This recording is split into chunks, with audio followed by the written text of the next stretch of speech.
ధనుర్మాస వ్రతంలో తిరుప్పావై దివ్య ప్రబంధంలో మనకి వ్రతంలో 15 రోజులు అయిపోయినాయి. పాశురాలలో 15 పాశురాలు అయిపోయినాయి. గోపికలనందరినీ కలుపుకొని వ్రతం చెయ్యటానికి సంసిద్ధులై ఈ గోపికలందరూ కూడా నందగోపుని భవనం దగ్గరికి వచ్చారు. ఈనాటి పాశురంలో ఆ నందగోపుని భవనం దగ్గరికి వస్తే భవనానికి వాకిలి దగ్గర 2 ద్వారపాలకులు ఉన్నారు. ఆ ద్వారపాలకులని ఇవాళ వీళ్ళు వేడుకుంటున్నారు తలుపులు తీయమని. నిజానికి వాళ్ళందరూ కూడా భగవద్భక్తులు. ద్వారపాలకులంటే ఏమిటో తెలిసిన వాళ్ళు. మనకి లోకంలో ఓ సామెత వినపడుతుంది, భగవంతుడు వరం ఇచ్చినా పూజారి వరం ఇవ్వాలి అని. అలాగే లోపల కృష్ణస్వామి పవళించి ఉన్నాడు. వీళ్ళు కృష్ణస్వామిని దర్శించాలి అంటే ఈ ద్వారం తలుపులు తెరవాలి, లోపలికి వెళ్ళాలి, స్వామిని చూడాలి. అసలే కృష్ణస్వామి పుట్టినప్పటి నుంచి నందగోకులంలో ఎన్నో ప్రమాదాలు వస్తున్నాయి అని రక్షణ మరింత కట్టుదిట్టం చేసుకున్నాడు నందగోపుడు. ఈ నందగోపుడి భవనంలో స్వామి పవళించి ఉన్నాడు. వీళ్ళందరికీ మాట ఇచ్చాడు. ఆ మాటని వీళ్ళందరూ విని స్వామి తమ మాటని మన్నిస్తాడు, తన ఇంటికి రమ్మన్నాడు అని ప్రత్యేకించి వెళ్ళారు. అక్కడ ఉన్నటువంటి ద్వారపాలకుడితో సంభాషణ చేస్తున్నారు. ద్వారపాలకునికి గోపికలకు మనోహరమైనటువంటి సంభాషణ జరుగుతున్నది ఈ పాశురంలో.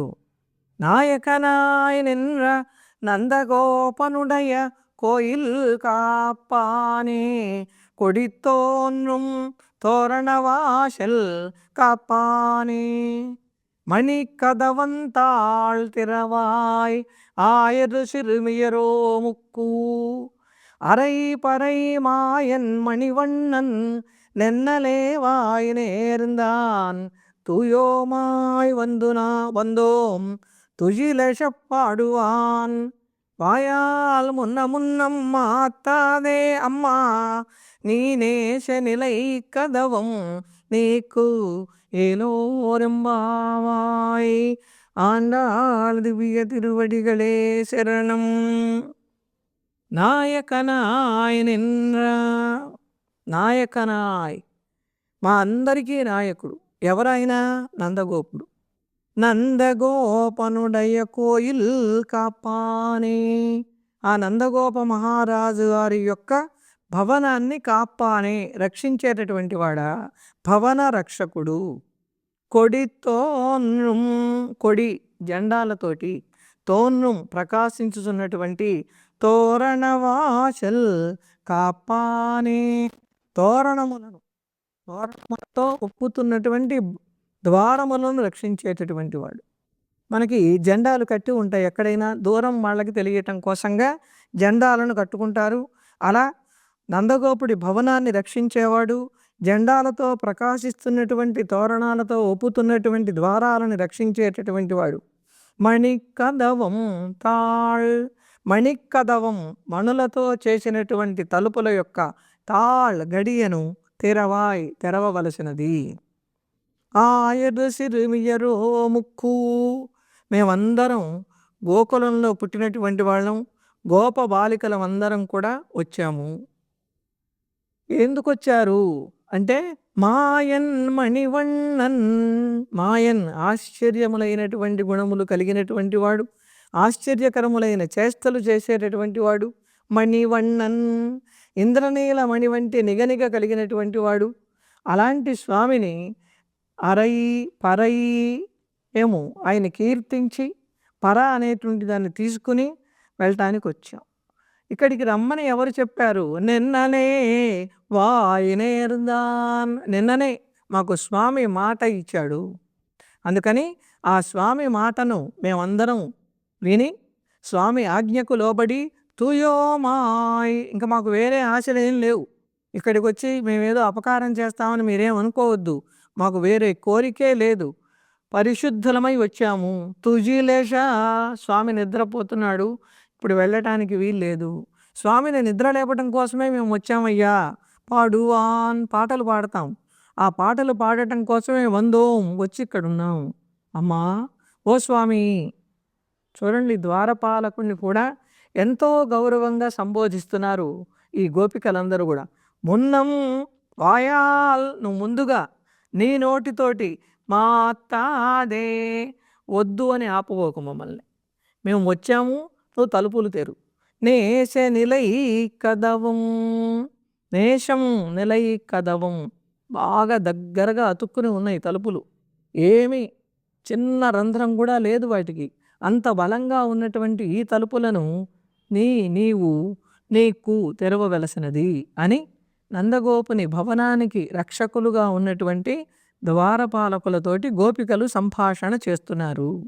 ఈ సంభాషణ ఎలా ఉంది? ఇప్పటి వరకు మనకు లోపల వాళ్ళు ఏమన్నా మాట్లాడారా?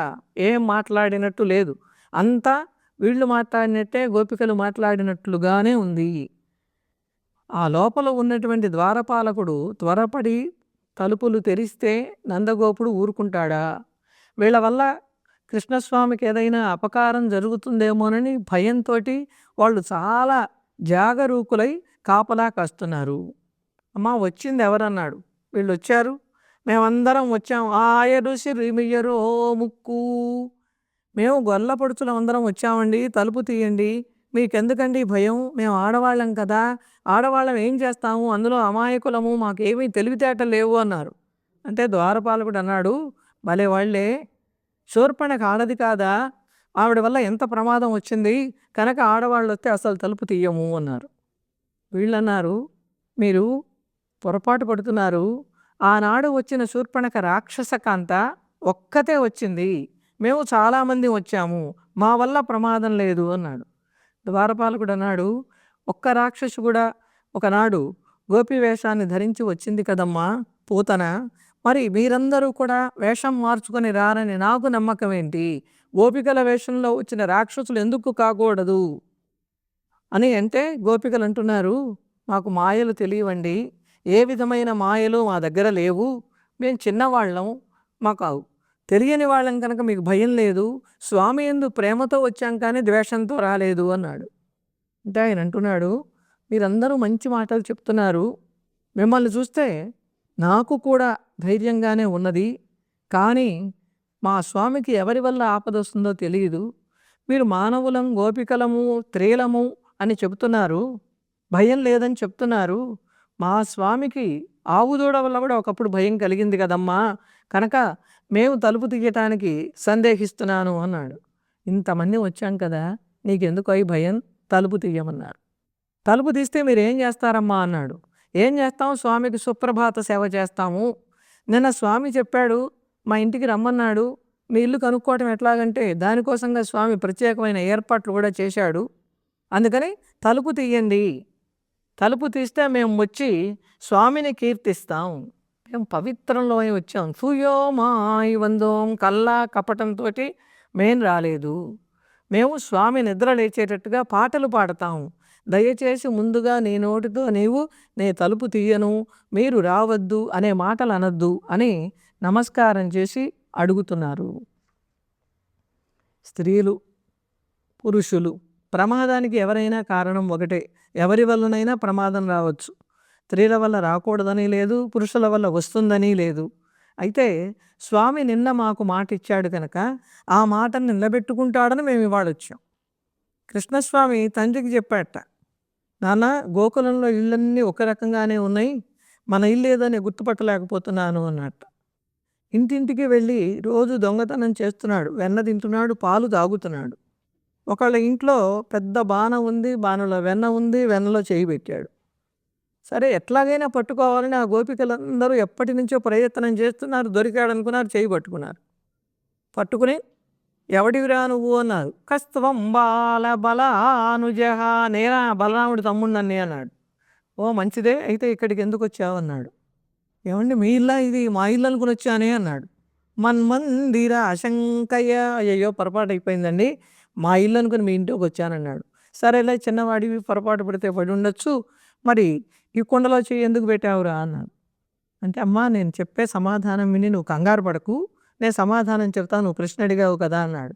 ఏమిటిరా సమాధానం అంటే, మా మందలో దూడ తప్పుకుపోయిందమ్మా, ఆ దూడ చిందులో దాక్కుందేమో, తెల్లగా కనపడుతుంటే మా ఆవు దూడ అనుకుని చేయి పెట్టానన్నాడు. అంత మాయావి స్వామి. ఇవాళ కొబ్బరి చెట్టు ఎందుకు ఎక్కావురంటే దూడ మేత కన్నా తెలుగులో సామెత వచ్చింది. ఈ సామెతకు మూలం కృష్ణస్వామి చేసిన అందమైనటువంటి చేష్ట. అందుకని మాయన్ మణివన్నన్, మాయన్ మాయలు చేసేటటువంటి వాడు, మణివర్ణన్ మణి అందమైనటువంటి మణి, నిగనిగనాలే ఇంద్రనీల మణి. నీలాల్లో కూడా ఇంద్రనీలం, మయూర నీలం, మరి ఆకాశ నీలం, సముద్ర నీలం, రకరకాల నీలాలు ఉంటాయి. అయితే ఆ నీలాలని బట్టి వాళ్ళ గ్రహస్థితులను బట్టి ధరించమని మనకి ఆ జ్యోతిష శాస్త్రం తెలిసిన వాళ్ళు, జాతకాలు తెలిసిన వాళ్ళు చెప్తూ ఉంటారు. ఈయన ఇంద్రనీల మణి వలె నిగనిగలాడుతున్నాడు. మంచి నీలంలో ఒక ఆకుపచ్చ కూడా కలిసి ఉంటుందని మయూర నీలం అంటారు. పింఛము వలె ప్రకాశిస్తూ ఉంటుంది. మణి సార్థకమైంది, స్వామితో పోలికని పొంది. మణిని చాలా అందంగా వర్ణించాడు. ఈయన శరీరం మణి వలె ఉందన్నారు. ఎంత అందంగా ఉంది అంటే మహర్షులు సౌందర్యాన్ని చూసి తపస్సు మానేశారట, జపం మానేశారట. అంత అందమైనటువంటి రూపం కలిగినటువంటి వాడు మణివన్నన్. అసలు ఆ మణి ఉంటే చాలు మనకి, ఇంకేం అక్కర్లా. శమంతకమణి చూడండి, రోజుకి ఎంత బంగారాన్ని పెట్టేదో. మరి సూర్యుడు అనుగ్రహించాడు సత్రాజిత్తుకి కనుక మణి, కొన్ని మణులు ఇంట్లో ఉంటే బాగా కలిసి వస్తాయి. మామూలు మణులు మనకి ఇహంగా కలిసి వస్తే ఈ గోపమణి ఉందే, కృష్ణ పరమాత్మ అనే మణి మొత్తం ప్రపంచాన్ని రక్షిస్తుంది. రత్నాలు మణులు అని పిలుస్తూ ఉంటాం. ఒక్కొక్క నక్షత్రంలో ఒక్కొక్క శక్తి ఉంటుంది. స్వాతి నక్షత్రంలో ముత్యపు చిప్పలో వాన చినుకులు పడితే అది ముత్యంగా అవుతుంది. అలా ముత్యంగా అయ్యి ఆహా నేను గొప్పదాన్ని అయ్యానని ఆ ముత్యం ఎంతో మిడిసిపడుతున్నదిట. సరే ఇలాగా నీ మిడిసిపాటు నేను అణిగిస్తాననుకుని రోహిణి తపస్సు చేసిందిట నక్షత్రం. సరోహిణి నీలమసూతరత్నం. ఆ రోహిణి నక్షత్రంలో కృష్ణ పరమాత్మ అనే ఇంద్రనీల మణిని అందించింది మనకి. కృతాస్పదం గోపవధూకుచేషు. ఈ మణిని ఎవరు ధరించారు? గోపికలందరూ హృదయంలో ధరించారు.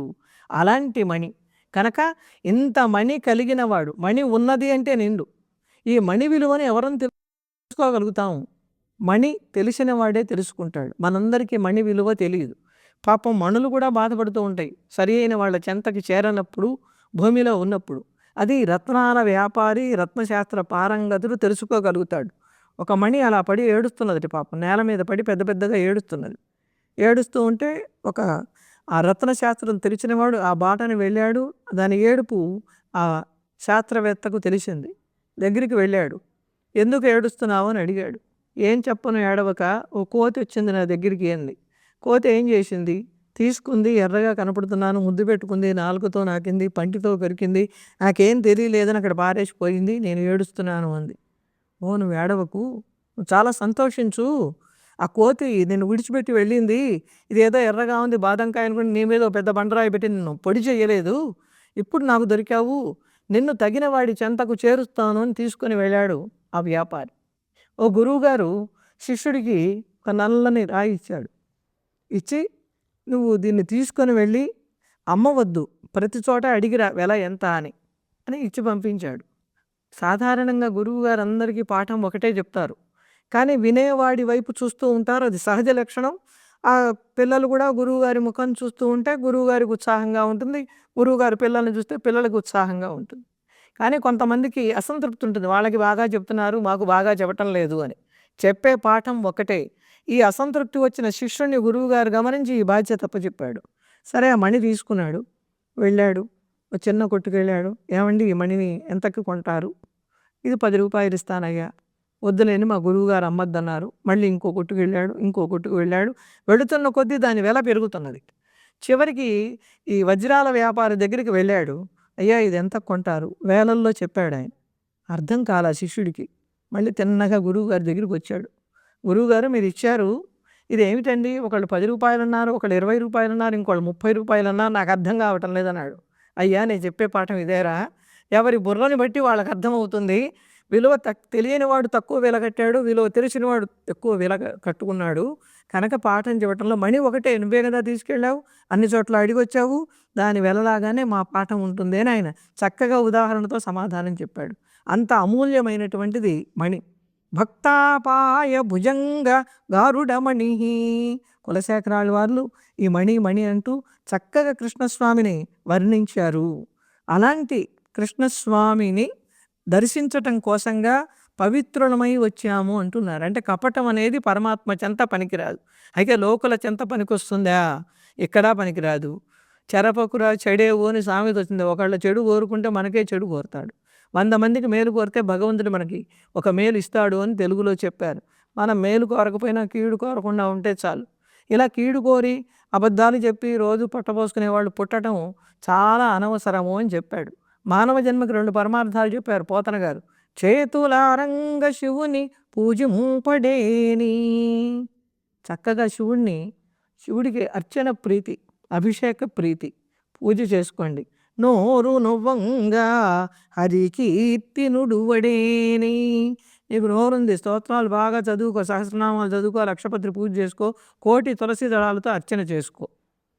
పోనీ ఇది కూడా చేయలేవా? మానేసేయి. దయ్యయు సత్యంబు లోనుగా తలపడేని.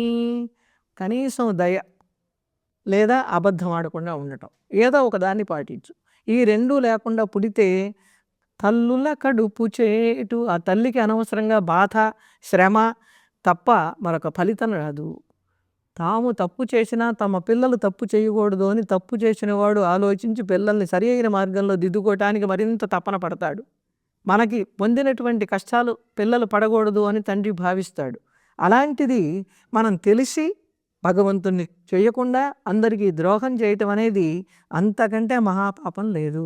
కనుక అసలు పని ఏం పెట్టుకోవాలి? నువ్వు దేవుడికి పూజ చేసుకో, నోరుంటే నామాలు చేసుకో, చెయ్యుంది చక్కగా పాదులు చేసుకో, పని చేసుకో, సేవ చేసుకో. ఇంకా నీకు వేరే ఆలోచన కుబుద్ధి అనేది పుట్టదు. నీకున్న శక్తిని ఇటు వినియోగించుకో. మనకి ఒక పెద్ద ట్యాంకులో నీళ్లు పట్టుకున్నాం. ఆ నీళ్లు మనం గిన్నెలు నింపుకుని, బిందెలు నింపుకుని తాగటానికి ఉపయోగపడతాయి. పొరపాటున వాటిని మురుగు కాలువలోకి పంపిస్తే ఏ విధంగానూ పనికిరావు, అక్కడ ఖాళీ అవుతుంది. మనకున్న శక్తి ఎలా మలుచుకోవాలి? మనం మంచి పైరు వేసేటటువంటి పంట పొలానికి నీళ్ళు అందిస్తే మనకి పంటగా వస్తుంది. మురుగు కాలువలో కనుక పంపిస్తే వ్యర్థమైపోతుంది. అలా భగవంతుడు ఇచ్చినటువంటి మన అవయవాలని భగవంతుని సేవకే మనం వినియోగం చేసుకోవటానికి ప్రయత్నం చేయాలి. కనుక మేము స్వామిని మేలు కొలపటానికి వచ్చాము. వాయాలు మున్నం అతాదే. నువ్వు ముందుగా అడ్డం చెప్పబో. ఇక్కడ ఒక విషయాన్ని గుర్తు చేస్తున్నారు. నువ్వు ద్వారపాలకుడివి. భగవంతుడి దర్శనం కోసం వచ్చిన వాళ్ళకి ఎవరు అడ్డం పెడతారో నీకు తెలుసు కదా. పూర్వం జయ విజయులు వైకుంఠలోకంలో సనక, సనందన, సనత్కుమార, సనత్, సుజాతులనే 4 అడ్డం పెట్టారు. ఏమైనారు? రాక్షసులైనారు. కనుక భగవంతుని సేవ చేయడానికి ఎవరు అడ్డపడతారో వాళ్ళు రాక్షసులు అవుతారు. నువ్వు ఆ విషయాన్ని గుర్తు చేసుకో. కొంచెం జాగ్రత్తగా మాకు దారివ్వు. కృష్ణస్వామి జెండాలు కట్టించాడు ఇంటి గుర్తు కోసం. అందుకని కొడితో ఆ జెండాలతో ఉన్నటువంటి భవనం ముందుకి వచ్చి వినయంగా ద్వారపాలకుడిని అడిగారు, తలుపులు నువ్వే తెరువు, మేం తెరవము. ఎందుకని తెరవము? ఇవేం మామూలు తలుపులా తెరుచుకోవటానికి? మణులతో చేసిన తలుపులు. గడియ కూడా మణులతోనే ఉంది. ఏది నిజమైనదో ఏది కాదో తెలియటంలా. మణులలో మళ్ళీ ప్రతిబింబిస్తున్నాయి అవన్నీ. అందుకని నువ్వు తెరవాల్సిందే. ఆనాడు సీతారామ కళ్యాణం జరుగుతూ ఉంటే మణిమండపంలో సీతమ్మని కూర్చోబెడితే రామచంద్రమూర్తికి అసలు సీతమ్మ ఎవరో, ఆ మణిలో ప్రతిబింబం ఎవరో తెలియక అన్నింటిని చూసి ఆనంద పరవశుడు. అంటే జనక మహారాజు గారు రాముణ్ణి తట్టి, ఇయం సీత, ఇదిగోనయ్యా, అక్కడ ఇక్కడ చూడబోకు, ఇదిగో అని అందించాడట. అలా ఈ మణిలతో ఉన్నది నిజమైన గడియ ఏదో నీడ ఏదో మాకు తెలియటం లేదు, కనుక నువ్వు తలుపులు తెరువు. ఈ తలుపులు ఎలా ఉన్నాయి? చాలా బలంగా ఉన్నాయి అన్నారు. ఏమిటి ఆ బలంగా ఉన్నటువంటి తలుపులు? ఆత్మస్వరూపం సాక్షాత్కారం కావటానికి ఆవరించినటువంటివే ఈ తలుపులు. ఈ ఆత్మ పరమాత్మను ఎప్పుడు చూపిస్తుంది? ఈ కవాటములు తొలగిపోవాలి. ఆ కవాటములు ఎవరు తొలగించాలి? అక్కడ తలుపులు వేసినవాడు తొలగించాలి. ఆ తలుపులు వేసినవాడు ఎవరు? ద్వారపాలకులు. ఈ ద్వారపాలకుడే ఒక ఆచార్యుడు, గురువు గారు. ఆ గురువు గారు మనకున్నటువంటి అజ్ఞానం అనేటటువంటి కవాటాన్ని తొలగిస్తే పరమాత్మ దర్శనం అవుతుంది.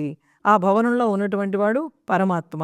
కనుక ఆ పరమాత్మ సాక్షాత్కారం కోసంగా వీళ్ళు ఆచార్యగా భావించి ద్వారపాలకుడిని కోరుకుంటున్నారు. ద్వారపాలకుడు వీళ్ళ మాటలను మన్నించి తలుపులు తెరుస్తున్నాడు.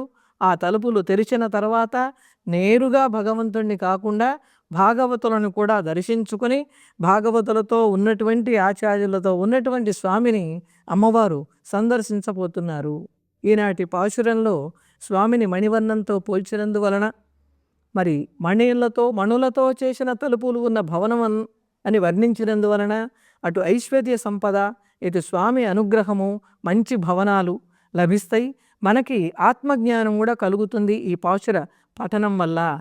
ఏమైనా మనం అనుకున్న మంచి మార్గాలకి అవరోధాలు, అడ్డంకులుంటే అవన్నీ తొలగిపోతాయి అని మనం విశ్వసిస్తూ శ్రీమత్యై విష్ణు చిత్తారీయ మనోనందన కేతవే నందనందన సుందరియై గోదాయై నిత్యమంగళం.